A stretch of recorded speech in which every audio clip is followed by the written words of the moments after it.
They're worth everything, and just like magic, they make the whole world sing. That look in your eyes, oh, the joy it brings. I'll teach you, and you'll teach me. Put up my sails, and I'll hold the wind that led me here to you. I do it all again, and no, it won't always be the same.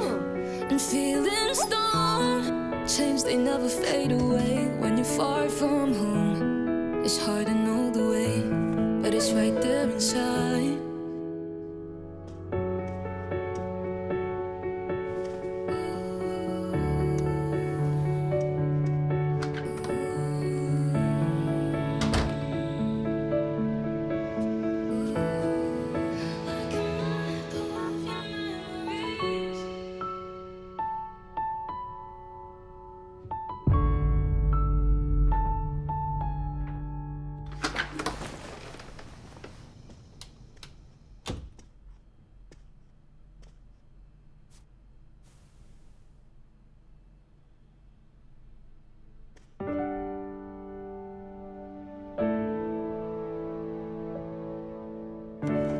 And no, it won't always be the same. And feelings don't change just cause the picture fades. When you're far from home, it's hard to know the way, but it's right there inside. When you need direction, look to the stars. If you don't know where you're headed, follow your heart. When you're lost, I'll find you. I'm right there beside you.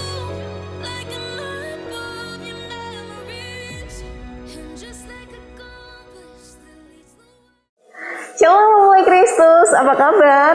Kabar baik bukan? Pasti semuanya dalam kondisi yang sehat ya.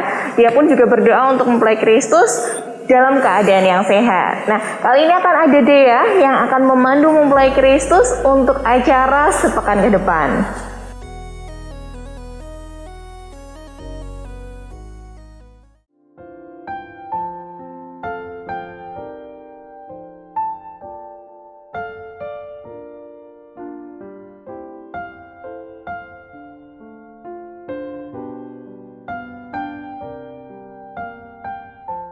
Kehidupan kami waktu itu memang berat. Anak-anak saya masih kecil, saya juga nggak kerja.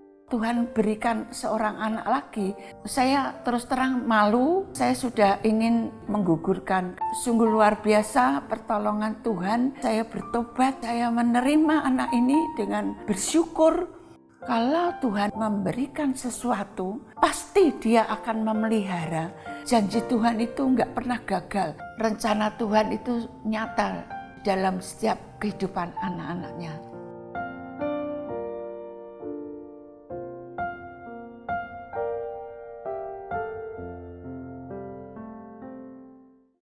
Acara yang pertama ada Revival at Home.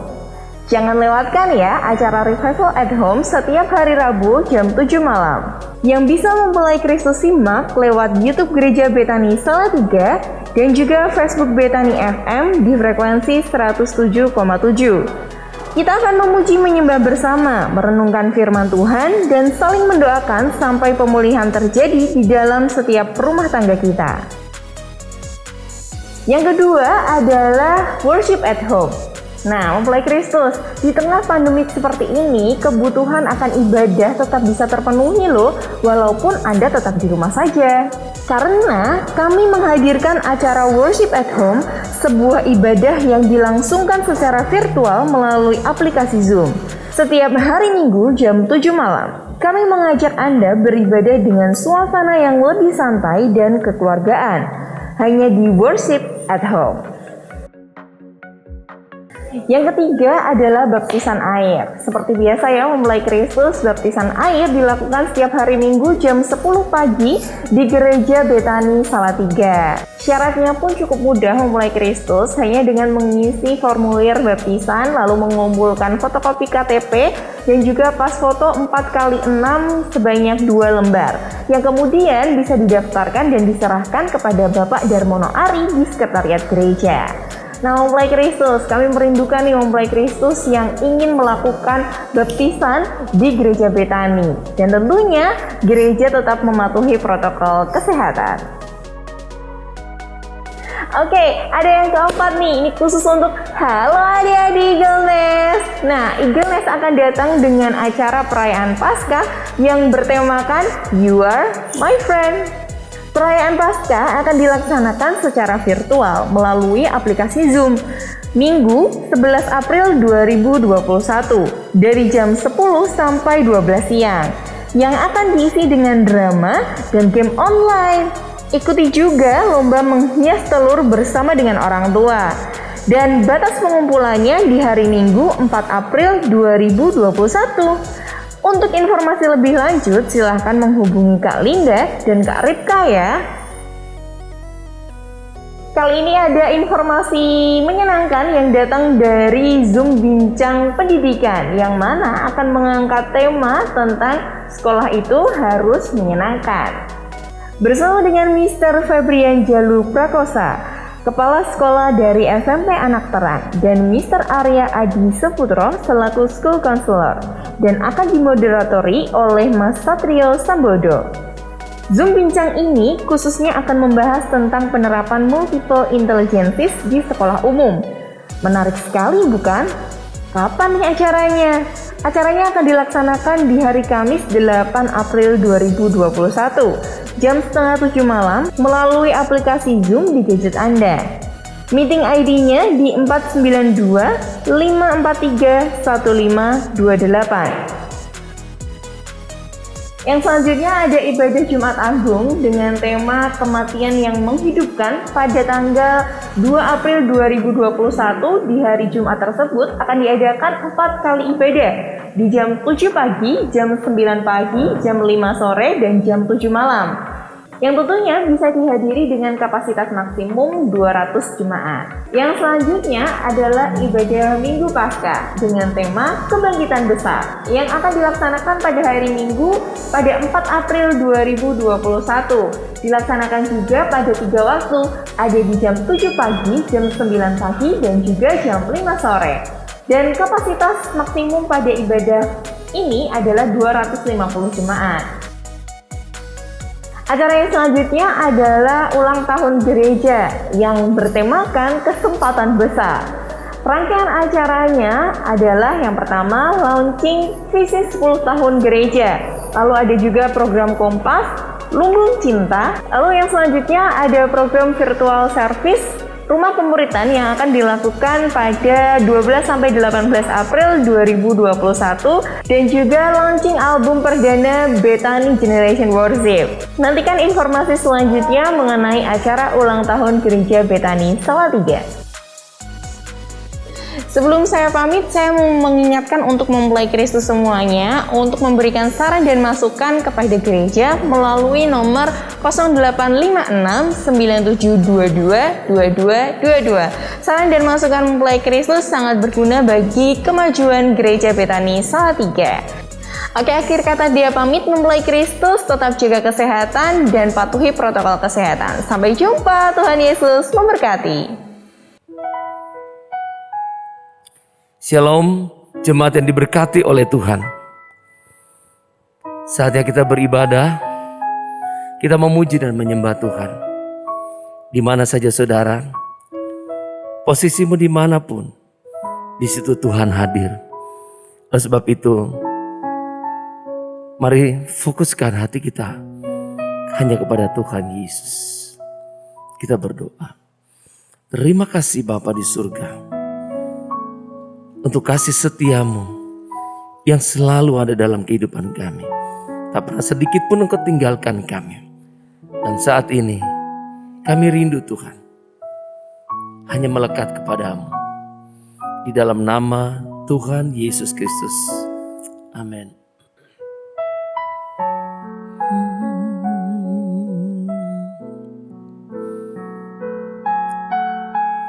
Terima kasih Tuhan.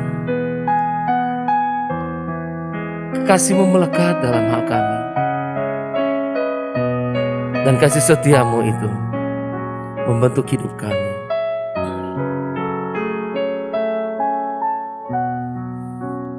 Hanya dekat kasih-Mu Bapa, jiwaku pun tentram. Engkau menerimaku dengan sepenuhnya. Walau dunia melihat rupa, namun Kau memandangku sampai kedalaman hatiku.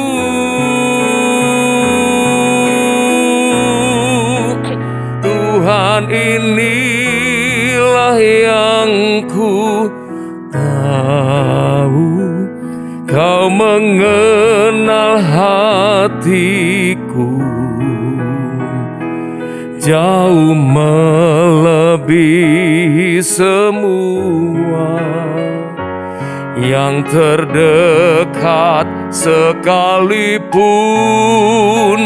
Tuhan, inilah yang ku mau, Kau menjaga hatiku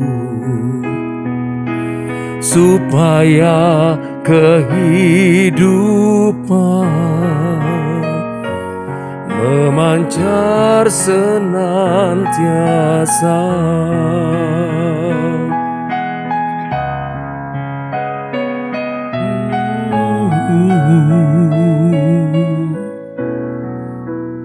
Hanya dekat kasih-Mu Bapa, jiwaku pun tentram. Engkau menerimaku dengan sepenuhnya. Walau dunia melihat rupa, namun Kau memandangku sampai kedalaman hatiku.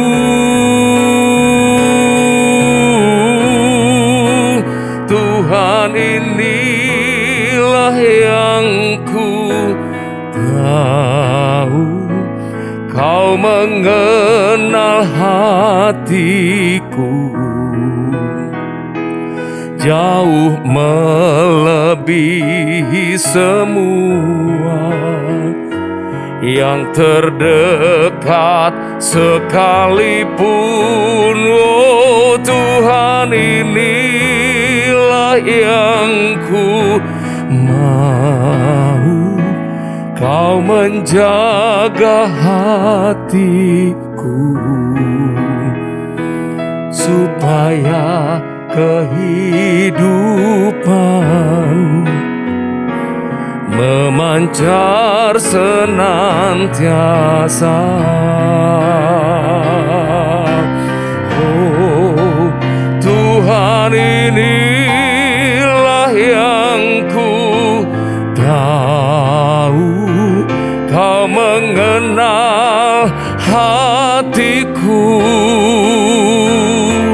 jauh melebihi semua yang terdekat sekalipun. Tuhan, inilah yang ku mau, Kau menjaga hatiku supaya kehidupan memancar senantiasa, supaya kehidupan memancar senantiasa, oh supaya kehidupan memancar senantiasa.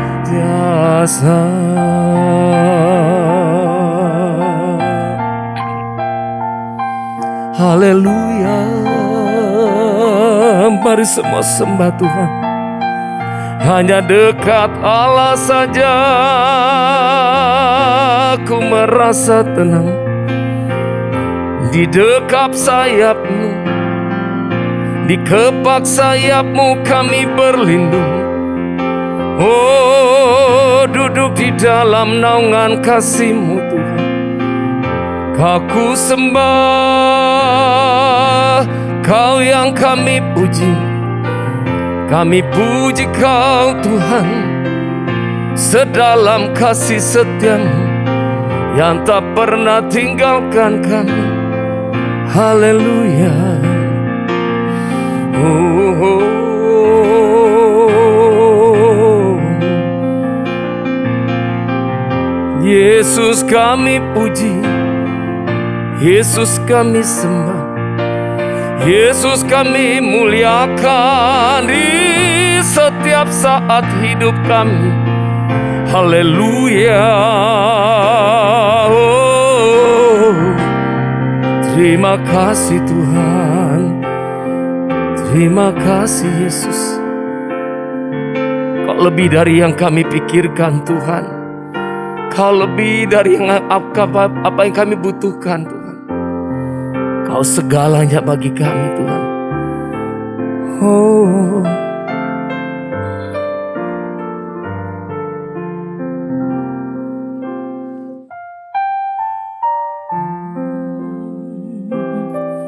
terpujilah Tuhan.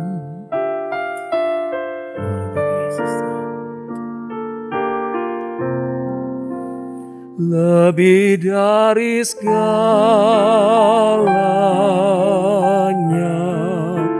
ku ingin Kau Tuhan.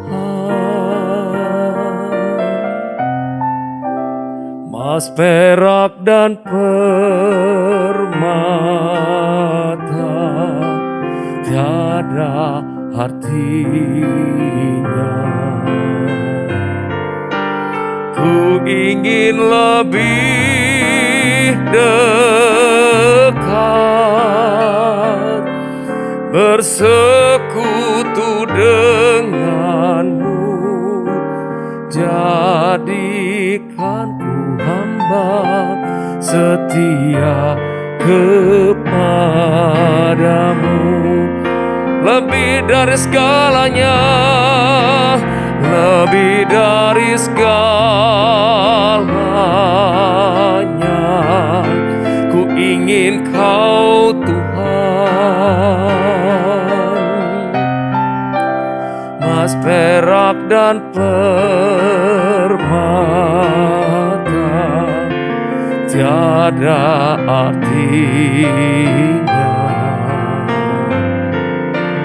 Ku ingin lebih dekat bersekutu denganmu.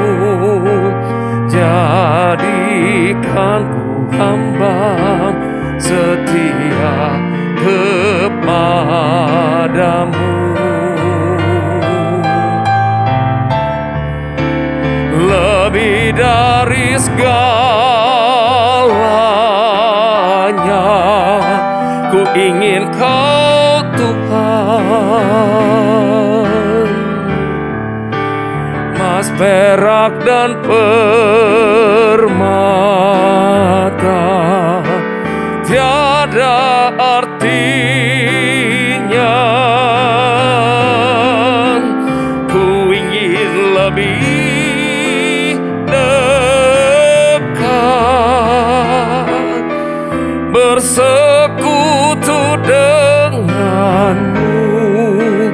Jadikan ku hamba setia kepadamu.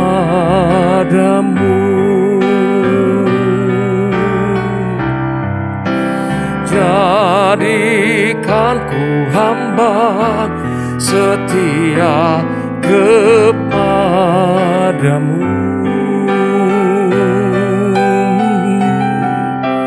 Jadikan ku hamba setia kepadamu.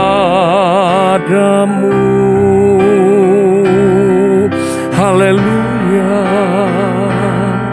kami mau setia, lebih setia, sebab Kau Yesus setia pada kami. Tak pernah Kau tinggalkan kami. Kau jagai kami Tuhan, Kau lindungi kami, Kau yang sertai jalan kami. Oh, dengan kepak sayap-Mu tempat kami berlindung. Kau penuh kasih Tuhan, Kau Bapa yang penuh kasih. Kau tidak melihat dosa kami, Kau bersedia mengampuni kami Tuhan. Terima kasih Tuhan. Haleluya. Terima kasih buat kasih-Mu bagi kami Tuhan, yang Kau nyatakan di kayu salib bagi kami. Sebab kasih setia-Mu lebih dari hidup, kebaikan-Mu melimpah atasku. Jiwaku melekat kepadamu Tuhan, betapa ku merindukanmu. Sebab kasih setia-Mu lebih dari hidup, kebaikan-Mu melimpah atasku. Jiwaku melekat kepadamu Tuhan, betapa ku merindukanmu. Oh, sebab kasih setia-Mu lebih dari hidup, kebaikan-Mu melimpah atasku. Jiwaku melekat kepadamu Tuhan, betapa ku merindukanmu. Betapa ku merindukanmu. Betapa ku merindukanmu. Haleluya. Kau Yesus yang kami puji dan kami sembah. Terpujilah nama-Mu Tuhan. Terima kasih Tuhan. Terima kasih. Di tempat yang tersembunyi pun Engkau ada bagi kami Tuhan. Di tempat di mana kami merana kesusahan pun Engkau ada di situ Tuhan. Dan tangan-Mu siap menolong kami. Terima kasih Bapa. Bapa, kami mengucap syukur dan terima kasih Tuhan. Untuk jemaat Tuhan, di mana saja mereka berada Tuhan, di mana saja kami berada, di situ mata Tuhan ada untuk kami. Pertolongan Tuhan tidak pernah terlambat bagi kami. Terima kasih Bapa. Apapun yang menjadi pergumulan, doa, dan kerinduan dari jemaat-Mu, dari mempelai Kristus, kami percaya Tuhan Engkau sudah menyediakan jalan keluar. Engkaulah pengharapan kami, Engkaulah jalan keluar, dan Engkaulah jawaban kami. Terima kasih Bapa. Kami siapkan hati kami untuk mendengar kebenaran firman-Mu. Berikan kepada kami hati dan telinga seorang murid untuk dibentuk sesuai dengan bejana yang ada di tangan-Mu. Terima kasih Bapa. Segala pujian, syukur, hormat dan kemuliaan hanya bagi Tuhan kami, Yesus Kristus. Haleluya. Yang siap mendengar firman sama-sama katakan amin. Tuhan Yesus memberkati.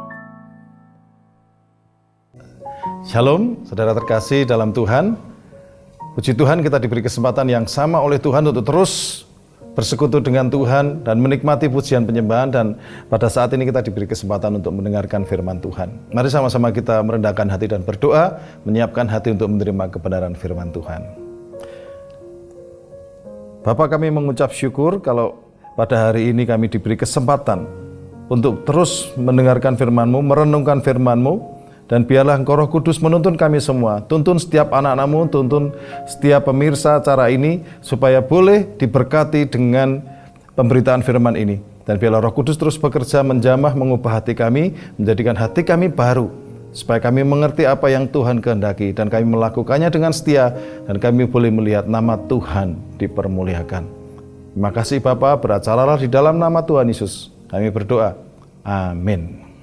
Saudara, kita ada di minggu keempat bulan Maret ini. Tema kita di bulan ini adalah tentang family encounter. Perjumpaan antara keluarga dengan Tuhan dan dengan setiap anggota keluarga. Dan di minggu yang keempat, tema kita adalah warisan generasi emas. Apa yang diharapkan oleh Tuhan dari setiap anak-anaknya adalah mewariskan generasi-generasi emas. Apa arti generasi emas? Generasi emas ini adalah generasi yang bernilai sangat mahal, sangat mulia. Seperti emas adalah sesuatu logam mulia yang nilainya sangat tinggi, dan kita tahu bahwa untuk memperoleh emas ini memerlukan suatu proses. Oleh karena itu dikatakan warisan generasi emas adalah warisan generasi yang sudah mulai melalui proses pembentukan karakter supaya setiap anak-anak Tuhan memiliki karakter seperti Kristus, saudara. Nah, mari kita lihat ada beberapa ayat yang Tuhan sampaikan kepada kita yang terkait dengan generasi ini, saudara. Dalam Kejadian pasal 9 ayat 12. Dan Allah berfirman, inilah tanda perjanjian yang kuadakan antara aku dan kamu serta segala makhluk yang hidup yang bersama-sama dengan kamu turun-temurun untuk selama-lamanya. Ini adalah firman yang disampaikan Allah pada saat Tuhan melihat kasih Nuh kepada Tuhan melalui korbannya pada saat setelah terjadi air bah. Nah, Tuhan berjanji bahwa Dia akan membuat satu tanda perjanjian antara kamu, aku dan kamu dan segala makhluk yang hidup, yaitu busur ditaruh di awan. Tandanya berupa pelangi yang akan menandakan bahwa Tuhan akan melepaskan kasih karunia-Nya dan tidak akan menghukum dunia, seluruh dunia ditenggelamkan dengan air bah, saudara. Nah, kemudian Kejadian 17 ayat 7. Kalau tadi ada perjanjian antara Allah dengan Nuh dan keturunannya turun-temurun. Artinya selalu Tuhan berbicara bahwa pada saat Dia berbicara dengan hambanya, Tuhan berbicara bahwa ada satu maksud untuk aku dengan kamu dan kepada keturunanmu. Hari ini Tuhan berbicara hal yang sama juga dengan kita, bahwa kalau Tuhan berbicara kepada kita firman-Nya, Tuhan mau firman itu diteruskan kepada keturunan kita. Kejadian 17 ayat 7, saudara. Aku akan mengadakan perjanjian antara aku dan engkau serta keturunanmu turun-temurun menjadi perjanjian yang kekal, supaya aku menjadi Allahmu dan Allah keturunanmu. Ini perjanjian Allah dengan Abraham. Allah tetap fix pada kehendaknya bahwa Tuhan mau keturunan kita mengenal Allah. Perjanjian yang dibuat antara Tuhan dengan kita adalah perjanjian yang harus kita teruskan kepada keturunan kita. Kemudian Keluaran 3 ayat 14. Lalu Musa berkata kepada Allah, tetapi apabila aku mendapatkan orang Israel dan berkata kepada mereka, Allah nenek moyangmu telah mengutus aku kepadamu. Dan mereka bertanya kepadaku, bagaimana tentang namanya? Apakah yang harus kujawab kepada mereka? Ini adalah satu dialog antara Musa dengan Allah. Tentang yang berkata bahwa apa yang harus aku jawab tentang namamu, yang harus aku jelaskan kepada keturunanku, kepada bangsaku. Artinya perjanjian Allah terus diturunkan kepada keturunan demi keturunan. Kemudian Keluaran 12 ayat 14. Hari ini akan menjadi hari peringatan bagimu. Kamu harus merayakannya sebagai hari raya bagi Tuhan turun-temurun. Kata turun-temurun ini selalu diulang-ulang. Kamu harus merayakannya sebagai ketetapan untuk selamanya. Dan turun-temurun ini bukan hanya kepada 1 atau 2, 3 generasi, tapi selamanya. Artinya keturunan kita terus-menerus. Dan saya percaya bahwa kata selamanya ini adalah berbicara dalam konteks kekekalan. Artinya pada saat Tuhan memilih perjanjian antara Tuhan dengan umatnya, perjanjian itu bersifat kekal. Imamat 23 ayat 43, supaya diketahui oleh keturunanmu bahwa aku telah menyuruh orang Israel tinggal di dalam pondok-pondok selama aku menuntun mereka sesudah keluar dari tanah Mesir. Akulah Tuhan Allahmu. Dikatakan supaya diketahui oleh keturunanmu. Tuhan rindu supaya setiap keturunan melalui upacara-upacara, melalui perayaan pondok daun, mereka tahu bahwa Allah sudah memberkati mereka selama di padang gurun. Allah berkenan menyatakan kepada keturunan demi keturunan. Ada banyak ayat di sini, saudara. Saya akan coba lihat dalam Mazmur, ya, Mazmur 22 ayat 30. Anak cucu akan beribadah kepadanya dan akan menceritakan tentang Tuhan kepada angkatan yang akan datang. Ini Mazmur Daud, saudara. Kemudian ada satu nubuatan dari kitab Yoel. Nabi Yoel membicarakan satu nubuatan tentang penghukuman kepada bangsa Israel. Bahkan penghukuman pun juga bersifat turun-temurun. Ceritakanlah tentang itu kepada anak-anakmu, dan biarlah anak-anakmu menceritakannya kepada anak-anak mereka, dan anak-anak mereka kepada angkatan yang kemudian. Jadi ada satu peristiwa hukuman yang Tuhan akan tetapkan untuk bangsa Israel karena ketidaktaatan, karena mereka berzina dengan menyembah berhala, menyembah allah-allah yang lain. Dan ada satu masa penghukuman yang akan ditetapkan oleh Tuhan. Itu harus diceritakan supaya menjadi pelajaran bagi keturunan Israel yang berikutnya. Kemudian dalam kitab Efesus, dalam perjanjian baru dikatakan, Efesus 3 pasal 3 ayat 21, bagi dialah kemuliaan di dalam jemaat dan di dalam Kristus Yesus turun-temurun sampai selama-lamanya. Saudara, warisan generasi emas, generasi yang dibentuk karakternya memperhatikan Allah memperhatikan kita dan membentuk kita seperti seorang ahli emas, membentuk emas dengan memanaskannya dengan dalam suhu yang sangat tinggi. Satu proses yang tidak mudah. Itulah generasi yang Tuhan harapkan dari setiap keturunan kita. Nah, ayat-ayat ini menunjukkan betapa aspek penting dari karakter Tuhan sebagai penguasa sejarah, sebagai Allah yang kekal. Allah dari generasi ke generasi, dan dia memberikan satu tujuan kepada kita untuk memperkenalkan dirinya, memperkenalkan kasihnya melalui kita dan keturunan kita. Nah, tapi statistik menunjukkan bahwa estafet iman ini ternyata tidak dilakukan oleh mayoritas orang percaya, terutama di negara-negara maju seperti di Amerika, saudara. Hari ini datanya seperti ini, saudara. Persentase orang Kristen yang memegang pandangan dunia Alkitab berdasarkan prinsip kebenaran Alkitab itu telah menurun drastis hari-hari ini. Ya, pada 4 generasi terakhir ini sudah sangat menurun. Datanya seperti ini, pada generasi builder itu 66% masih, ya. Kemudian generasi baby boomer 35%, generasi buster 17%, dan milenial hanya 1%.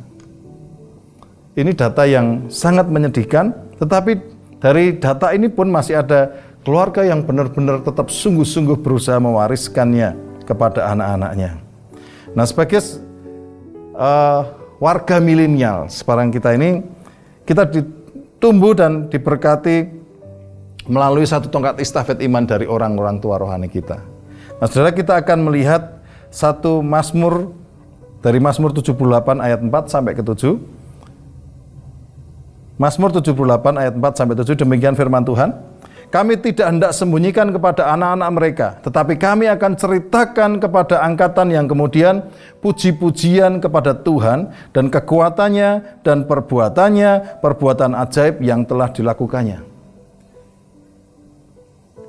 Sang pemazmur berkata bahwa kami tidak hendak menyembunyikan kepada anak-anak kami. Jadi supaya anak-anak perlu melihat setiap angkatan demi angkatan puji-pujian kepada Tuhan, kekuatan Tuhan, perbuatannya yang ajaib yang sudah dilakukannya. Telah ditetapkannya peringatan di Yakub dan hukum Taurat diberinya di Israel. Nenek moyang kita diperintahkannya untuk memperkenalkannya kepada anak-anak mereka. Saudara, ini satu catatan yang penting sekali buat kita sebagai orang percaya, bahwa untuk memperkenalkan Tuhan, memperkenalkan Allah kepada keturunan itu adalah suatu perintah. Ini bukan hanya himbauan, ya kamu kalau mau ngajar anakmu ya syukur, enggak ya sudah. Ini satu perintah, saudara. Telah diperintahkannya untuk memperkenalkan kepada anak-anak mereka, supaya dikenal oleh angkatan yang kemudian, supaya anak-anak yang akan lahir kelak bangun dan menceritakan kepada anak-anak mereka, supaya mereka menaruh kepercayaan kepada Allah dan tidak melupakan perbuatan-perbuatan Allah, tetapi memegang perintah-perintahnya. Hari ini kita diingatkan bahwa untuk meneruskan warisan rohani itu adalah suatu perintah. Oleh karena itu perintah, kita wajib melakukannya. Dan kalau kita tidak melakukannya, pasti akan ada sanksi dari Tuhan. Ya, sanksi yang jelas akan terjadi pada saat kita mengabaikan didikan kepada anak kita, kita akan kehilangan damai sejahtera. Damai sejahtera hilang karena apa? Karena anak-anak mungkin berulah. Anak-anak melakukan hal-hal yang tidak benar. Kalau orang Jawa berkata, kena anak polah bopo kepradah. Setiap anak bertingkah, ayahnya yang menanggung akibatnya. Kenapa anak bertingkah tidak benar? Kenapa anak melakukan hal yang tidak benar? Karena tidak dididik dengan jalan-jalan sesuai perintah Tuhan tadi. Tidak dikenalkan dengan kasih bapaknya. Tidak dikenalkan dengan sang penciptanya. Tidak dikenalkan dengan sang penebusnya. Tidak diajari kasih bapaknya. Tidak diajari jalan-jalan Tuhan. Jalan-jalan kerendahan hati. Jalan kekudusan. Itu yang membuat anak-anak menjadi bertingkah dan akhirnya membuat orang tua harus menanggung akibatnya. Nah, mari kita belajar tentang bagaimana mewariskan iman kepada anak dari Abraham. Kita akan melihat dari Kejadian pasal 22, ayat yang pertama sampai dengan yang kelima saja, saudara. Ya, Kejadian pasal 22, ayat yang pertama sampai kelima. Saya akan bacakan. Judul perikopnya adalah kepercayaan Abraham diuji. Setelah semuanya itu, Allah mencoba Abraham. Ia berfirman kepadanya, Abraham, lalu sautnya, ya Tuhan. Firman-Nya, ambillah anakmu yang tunggal itu, yang engkau kasihi, yakni Ishak, pergilah ke tanah Moria, dan persembahkanlah dia di sana sebagai korban bakaran pada salah satu gunung yang akan kukatakan kepadamu. Keesokan harinya, pagi-pagi bangunlah Abraham. Ia memasang pelana keledainya dan memanggil 2 orang bujangnya beserta Ishak, anaknya. Ia membelah juga kayu untuk korban bakaran itu, lalu berangkatlah ia dan pergi ke tempat yang dikatakan Allah kepadanya. Ketika pada hari ketiga Abraham melayangkan pandangnya, kelihatanlah kepadanya tempat itu dari jauh.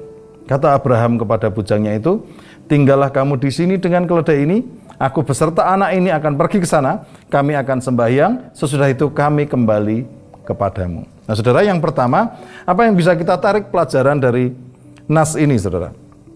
Yang pertama dikatakan, ayat yang pertama, setelah semuanya itu Allah mencoba Abraham. Kata setelah semuanya ini mengingatkan kita, saudara. Setelah semuanya ini apa? Itu adalah setelah semua peristiwa yang dialami Abraham, mulai sejak dia dipanggil dari Mesopotamia, pergi untuk dari tanah Ur, tanah orang Kasdim, dari Ur Kasdim. Dia pergi untuk masuk ke tanah Kanaan, tapi dia stop sebentar selama 15 tahun di Haran. Sampai Terah ayahnya mati, kemudian dia masuk ke tanah perjanjian. Dan dia menanti anak perjanjian itu selama 25 tahun.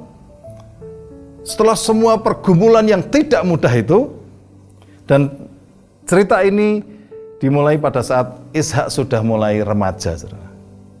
Ishak anak perjanjian itu sudah remaja. Setelah semuanya itu, Allah mencoba Abraham. Dalam bahasa aslinya dikatakan di sini adalah Allah menguji Abraham. Saudara, kelihatannya hidup kok selalu tidak ada berhentinya ujian, saudara ya. Tetapi inilah yang terjadi untuk setiap anak-anaknya yang dikasihi, untuk setiap orang-orang yang dipilihnya. Abraham dikatakan sebagai bapak orang percaya, tentunya untuk menjadi bapak orang beriman bagi seluruh dunia ini, ujiannya tidak mudah. Dan ini satu level ujian yang memang diberikan kepada orang-orang pilihannya. Dikatakan setelah semuanya itu Allah mencoba atau menguji Abraham. Ya berfirman kepadanya Abraham, lalu sautnya, ya Tuhan. Nah, kata ya Tuhan ini menunjukkan satu hubungan yang karib antara Abraham dengan Allahnya, dan juga kata yang sama diberikan Abraham pada saat anaknya memanggil. Dalam kitab Kejadian pasal 22 ayat yang ke-7, saudara. Pada saat Ishak bertanya, lalu berkatalah Ishak kepada Abraham, ayahnya, Bapa, saut Abraham, ya anakku. Nah, di dalam bahasa aslinya dikatakan ini adalah satu kata yang sama, hineh. Ya Tuhan, ya Bapa. Kalau misalnya sekarang, orang sekarang misalnya kalau dipanggil saya, gitu, saudara. Atau hamba, gitu. Misalnya kita dipanggil namanya Abraham, hamba Tuanku, gitu. Dan pada saat anaknya bertanya hal yang sama, Bapakku, ya anakku, itu aku anakku, hamba anakku. Itu satu bahasa yang sederajat, saudara. Artinya ini menggambarkan perlunya satu hubungan yang karib antara Allah dengan kita dan kita dengan orang yang akan kita warisi. Jadi kita tidak bisa mewariskan sesuatu kalau kita tidak memiliki hubungan yang baik. Abraham memiliki hubungan yang sangat dekat, dia kenal sekali Allahnya. Bahkan ketika Allahnya memanggil, dia langsung ngerti, ya Tuhanku. Dengan satu jawaban yang karib, aku ini hambamu.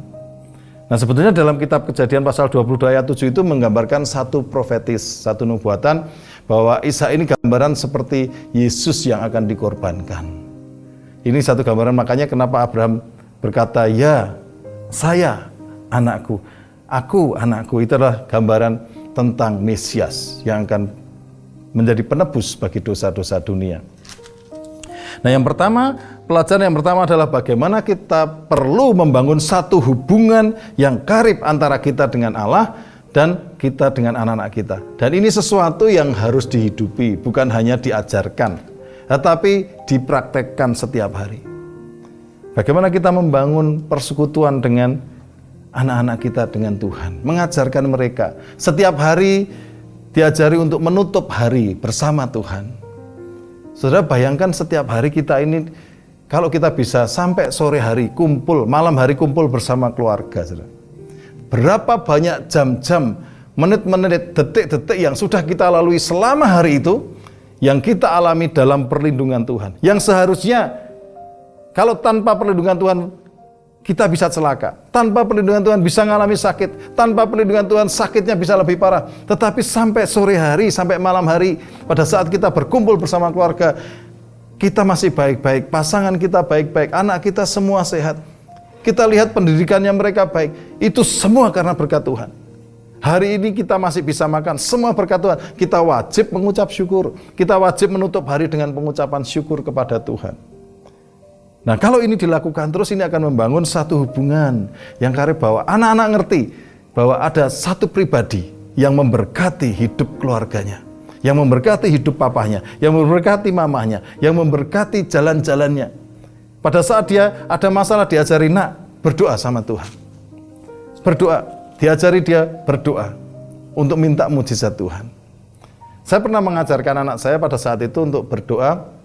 Waktu itu sebetulnya saya tidak tega karena dia sedang jatuh di kamar mandi, terpeleset, ada luka besar sekali di dagunya, darahnya banyak sekali, anak saya nomor 2. Waktu saya akan bawa ke dokter untuk dijahit gitu, saudara ya, minimal supaya cepat penanganan di UGD. Dalam hati ini saya jarang sekali dapat kesan sebegitu kuat. Tiba-tiba ada dorongan seperti berkata gini, ajari anakmu kenal aku, bahwa aku adalah penyembuh bagi anakmu. Terus saya ngomong, Dek, kamu berdoa ya sama Tuhan, minta kesembuhan. Dah dikasih plester saja, kasihan Hansaplast itu darahnya masih ngalir terus, saudara. Setelah dia mulai berdoa sambil menangis, karena dia masih kecil, saudara. Dia menangis, tidak berapa lama, sekitar 1 jam, ini tiba-tiba kering semua, darah sudah tidak ada. Dan yang luar biasa, begitu dibuka itu plester, lukanya sudah tidak ada, saudara. Benar-benar nyambung, tidak ada bekas-bekasnya sampai sekarang. Saya percaya itu semua seizin Tuhan dan hal-hal yang khusus, saudara. Tapi di sini saya ngerti bahwa Tuhan pengen memperkenalkan dirinya kepada anak saya. Dan Tuhan pengen saya ngajari anak saya kenal bahwa Yesus, Allah yang dia sembah adalah Allah Sang Penyembuh. Nah, yang kedua, saudara. Yang kedua, dari Kejadian pasal 22 ayat yang kedua. Firman-Nya, ambillah anakmu yang tunggal itu yang engkau kasihi, yakni Ishak, pergilah ke tanah Moria dan persembahkanlah dia di sana sebagai korban bakaran pada salah satu gunung yang akan kukatakan kepadamu. Saudara, ini perintah yang tidak mudah. Perintah ini berbicara mengenai satu teladan kasih dan dedikasi kehidupan yang harus diajarkan kepada anak-anak kita. Bagaimana kita harus mengorbankan hidup kita sesuai dengan apa yang Tuhan mau. Dan ini tentunya sesuatu yang tidak mudah, sebab memberi teladan kasih kepada satu pribadi yang tidak kelihatan, mengenalkan Allah yang adalah roh kepada anak-anak, itu tidak mudah, saudara. Oleh karena itu kita harus menunjukkan bahwa pada saat-saat tertentu kita harus mengorbankan kepentingan-kepentingan mereka demi kita untuk melayani Tuhan. Mungkin ada waktu-waktu tertentu di mana kita harus mengizinkan anak-anak sendirian, sementara kita terus bertugas untuk melayani orang lain, untuk mendoakan orang yang sakit, untuk merawat orang lain, atau mengajari anak-anak untuk bertindak dalam kasih, mengajar mereka pada saat mereka sudah mulai besar. Saya ingat bagaimana dulu saya masih kecil diajar untuk belajar melayani oleh ayah saya. Sejak kecil saya masih usia 5 tahun masih naik ke daerah Kayuwangi dekat Muncul sana tidak kuat, saudara. Saya diajari untuk ikut pelayanan ke sana. Ayah saya sebagai majelis pergi melayani ke pelosok-pelosok, saya hanya diajar. Tapi di situ saya ngerti betapa kasih orang tua saya kepada Tuhan itu harus bayar harga. Waktu itu jalannya kami harus jalan dengan sangat berat karena belum ada jalan yang baik, kendaraan tidak bisa naik ke atas. Saya masih merangkak, kadang-kadang digendong ayah saya. Tapi momen-momen itu menjadi momen yang saya tunggu-tunggu. Saya selalu bertanya kepada ayah saya, Pak, kapan kita pergi ke sana lagi? Sebab buat anak-anak ternyata pengalaman seperti itu sesuatu yang menyenangkan, seperti petualangan. Nah, bagaimana kita mengajarkan kasih melalui sesuatu hal yang menyenangkan? Itu adalah seni dalam mewariskan kerohanian kepada anak-anak. Nah, oleh karena itu kita harus belajar, saudara, untuk terus mewariskan kasih ini. Yang ketiga, saudara, ada 4 poin nanti yang akan kita menjadi poin dalam sharing ini. Yang ketiga adalah Kejadian pasal 22 ayat yang ketiga. Keesokan harinya pagi-pagi bangunlah Abraham, ia memasang pelana keledainya dan memanggil 2 orang bujangnya beserta Ishak anaknya, ia membelah juga kayu untuk korban bakaran, lalu berangkatlah ia dan pergi ke tempat yang dikatakan Allah kepadanya. Ini apa yang diajarkan Abraham dari ayat yang ketiga ini? Yang diajarkan adalah ketekunan, saudara. Jadi kalau yang pertama yang diajarkan adalah satu hubungan yang karib, yang kedua adalah teladan kasih, yang ketiga adalah teladan ketekunan. Teladan ketekunan Abraham itu sudah diajarkan sejak Ishak masih kecil. Tetapi di sini ditekankan lagi pada keesokan harinya pagi-pagi bangunlah Abraham. Sebagai orang tua kita mesti bangun pagi-pagi. Jangan sebagai ayah kita bangunnya di atas jam 7. Nah, itu sudah salah, saudara ya. Kita mesti belajar bangun pagi-pagi, ajari ketekunan supaya anak-anak kita melihat bahwa ayahnya tekun untuk melayani Tuhan.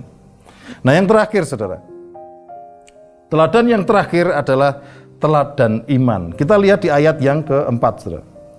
Ketika pada hari ketiga Abraham melayangkan pandangannya, kelihatanlah kepadanya tempat itu dari jauh. Ayat yang kelima. Kata Abraham kepada kedua bujangnya itu, tinggallah kamu di sini dengan keledai ini, aku beserta anak ini akan pergi ke sana. Kami akan sembahyang, sudah itu kami kembali kepadamu. Saudara, ini sesuatu yang luar biasa yang dikatakan oleh Abraham. Sebab diperintahkan oleh Tuhan pertama, pergi persembahkan anakmu kepadaku di gunung yang akan kutunjukkan kepadamu. Artinya dipersembahkan itu benar-benar dibunuh untuk sebagai persembahan, sebetulnya perintahnya, saudara. Tetapi Abraham dengan iman percaya, dia ingat bahwa Allah yang memerintahkan adalah Allah yang sama, yang sudah berjanji bahwa keturunanmu akan menjadi berkat bagi banyak bangsa. Aku akan membuat keturunanmu menjadi besar. Dan Tuhan sendiri berjanji bukan melalui Ismail, tetapi melalui Ishak, saudara. Dia pegang janji itu sehingga dia berkata kepada bujangnya, aku akan pergi, kami akan sembahyang, dan kami akan kembali. Apa yang ditangkap oleh Abraham di sana adalah bahwa imannya dengan iman, meskipun tidak ada dasar berharap, dia percaya bahwa janji Tuhan pasti digenapi. Dia percaya Allah akan menghidupkan lagi anaknya, saudara. Ini satu warisan iman yang luar biasa. Kepercayaan bahwa Tuhan akan menghidupkan lagi anaknya. Dan saudara, kita bisa melihat hal ini diterima oleh Ishak. Pada saat apa? Pada saat ayat selanjutnya menceritakan bagaimana Ishak akhirnya dikorbankan. Dia diikat tangannya tidak melawan, saudara. Kalau dia melawan tentunya akan sangat berat bagi Abraham, sebab Abraham sudah tua, Ishak masih remaja, masih kuat, saudara. Tapi dia tidak melawan, dia memberikan dirinya rela untuk dipersembahkan. Sebab iman yang sama sudah diwariskan kepada Ishak, yaitu iman yang berkata bahwa Allah sanggup melakukan segala sesuatu, Allah berdaulat, sanggup untuk menggenapi janjinya. Allah yang akan bertindak bahwa dia akan tetap hidup kembali menjadi keturunan yang memberkati banyak bangsa. Nah saudara, 4 warisan ini saudara, ini adalah 4 hal yang harus kita wariskan kepada keluarga kita, yaitu warisan hubungan yang karib, yang kedua warisan kasih, yang ketiga warisan ketekunan, dan keempat warisan iman. Mari saudara, kita belajar dari kisah ini, dan kita hidupi ini setiap hari di tengah kehidupan keluarga kita. Ajarkan hal-hal yang sederhana, wariskan itu, wariskan melalui suasana-suasana yang rileks, karena itu adalah suatu hal yang akan membangun hubungan kasih dengan antara anak-anak dengan kita, anak-anak dengan Tuhan. Dan ingat pesan yang terakhir bahwa untuk mewariskan iman ini, mewariskan 4 hal ini, menghasilkan generasi yang mengenal Allahnya dan mencintai Tuhannya, itu adalah satu perintah Tuhan, bukan hanya himbauan, tapi perintah yang harus kita laksanakan. Mari kita laksanakan dengan meminta kekuatan Roh Kudus. Amin. Tuhan Yesus memberkati. Mari kita berdoa. Bapa di surga, hamba selesai berbicara, selesai menyampaikan kebenaran firman-Mu. Hamba sangat terbatas, tetapi kami yakin, hamba berdoa, biarlah kekuatan Roh Kudus terus menjamah hati setiap pendengar dan pemirsa yang mengikuti acara ini, supaya boleh dibukakan hatinya untuk mengerti akan tanggung jawab yang besar yang Tuhan sudah percayakan dalam kehidupan setiap kami, untuk mewariskan iman kepada anak-anak kami, mewariskan pengenalan akan Allah, mewariskan cinta kepada Allah. Apa yang harus kami wariskan adalah warisan kasih, dan kami harus mewariskan hubungan yang karib, kami harus mewariskan ketekunan dalam mencari Tuhan, dan mewariskan iman kepada anak-anak kami. Biarlah apa yang Tuhan perintahkan ini menjadi satu kesadaran, bukti cinta kasih kami kepada Tuhan yang sudah berjanji dan akan terus menyertai kami untuk melakukannya turun-temurun sampai kepada kekekalan. Kami berdoa, biarlah kekuatan Roh Kudus menuntun kami dan memberkati kami. Di dalam nama Tuhan Yesus. Amin. Amin. Puji Tuhan, saudara, kita sudah diberkati melalui firman Tuhan yang disampaikan oleh hambanya Pak Aji Kurniawan. Dan saya percaya ini menjadi satu peneguhan buat setiap kita sebagai orang-orang tua. Apa yang ingin kita tinggalkan sebagai warisan bagi anak cucu kita, bahkan bagi manusia ini, peradaban manusia, yaitu bukan soal kekayaan, materi, tetapi mari wariskan generasi-generasi yang perkasa di bumi, generasi yang unggul di muka bumi ini, sehingga pada saat kita dipanggil Tuhan, kita sudah benar-benar memberikan, mewariskan kepada manusia atau peradaban manusia ini, yaitu generasi yang mengasihi Tuhan dan yang kuat di dalam Tuhan. Puji Tuhan. Mari kita akan berdoa untuk setiap firman Tuhan. Bahkan saya rindu berdoa buat setiap saudara. Tuhan, kami bersyukur dan berterima kasih. Hari ini kami semakin paham akan rancangan-rancangan Tuhan yang besar bagi hidup kami sebagai keluarga yang mengalami perjumpaan-perjumpaan dengan Tuhan. Oleh karena itu, biarlah kami sebagai orang-orang tua, kami memiliki satu hasrat, kerinduan yang kuat untuk bisa mewariskan keturunan-keturunan yang takut akan Tuhan, generasi-generasi emas, generasi-generasi unggul yang mengenal Tuhan dengan benar. Bapa, teguhkan hati kami sebagai orang tua, keluarga-keluarga yang ada di rumah-rumah, teguhkan supaya bagian yang terbaik yang kami bisa wariskan bagi generasi berikutnya adalah generasi-generasi yang takut akan Tuhan dan percaya akan Tuhan. Terima kasih Bapak. Sebentar kami juga mau bawa persembahan.